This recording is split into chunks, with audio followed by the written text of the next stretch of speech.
So I don't know if you've read the book Mary by Nat Cassidy, but reading that book, I loved it. People either love that book or they didn't like it. For me, I thought it was great. And so that made me want to read this current one that we're going to talk about today, Nestlings by Nat Cassidy. This book, I think I liked even more than Mary. And they're two totally different animals. So this follows the story of Anna and Reed, and they have a new baby. Baby's just under 1 year old. They live in kind of a crappy apartment. They have a landlord who's a racist POS. It's just terrible. His name's Frank. Anna is in a wheelchair due to an injury that she suffered during childbirth while having the baby and is currently paralyzed from the waist down, but she works with a physical therapist and maybe, who knows, they don't know if she'll ever walk again or not, but she's trying. They've just had a lot of really horrible luck. When it rains, it pours. The crap is crapping on top of the crap for the stuff that's just going wrong in their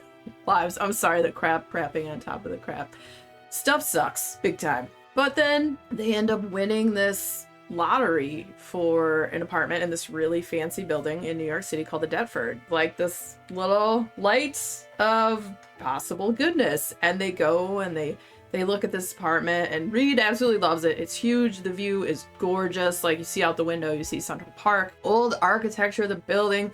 There's these weird, creepy gargoyles. And then Anna, it's on the top floor. It's elevators, there's stairs down and then, fire escape, but she can't walk. So that's not the best or ideal thing for her. And so they're not at first sure if they're going to take it. But then Anna throws caution to the wind and says, you know what? Screw it. Let's do it. We need something that's been of, good cheer, something that's good in our lives because everything has been really crappy. And so they move in. Their door guys are kind of weird, very stoic. They just stand there like those guards in Britain. I don't know what they're called. The royal family's guards that wear those big, ridiculous hats. So the door guys are very stoic and whatnot. And then the concierge guy apparently has the creepiest smile on the planet. Anna has this gut feeling that they should just get out of there and run away. But she ignores that. It's just a building. What could be wrong? What could go wrong, And so they move in.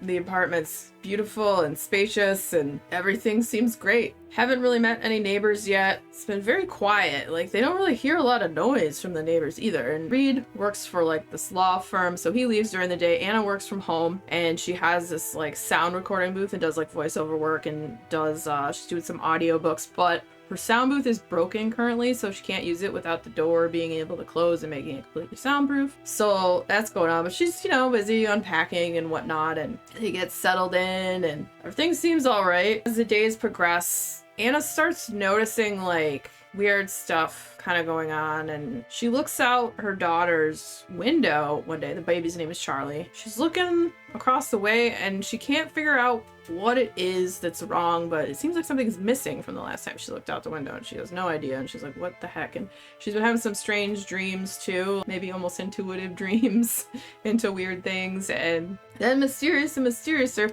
sometimes she finds the window open in the baby's room, and oh no, the baby looks like it has bug bites. So then they freak out and think maybe it's bed bugs and stuff. Put out diatomaceous earth and try to make sure there's no bugs. They don't have any bites on them or anything like that, so they thought that was kind of weird. Reed eventually discovers this whole other side of the building. You go past the concierge and then there's this long hallway, and then there's a whole nother elevator with another little elevator gremlin inside that looks just like the other guy in their elevator. And then one day he ends up meeting one of the people that live on this other side. And she's super glamorous, used to be this famous actress, and just lives a life of luxury. At one point, Reed ends up helping her because she's with this younger fella. Seems like they went out and had a few cocktails, and he can't walk so great, and so he helps carry that guy into her apartment, and she just has this such a luxurious, beautiful apartment. Stuff just gets kind of weird from there because eventually Anna meets the next door neighbor upstairs, and how she meets the next door neighbor is, since her sound booth isn't working, she went into the closet to record. So she put all her stuff in there, she puts the microphone on, and then when she turns up the gain on the microphone, she starts hearing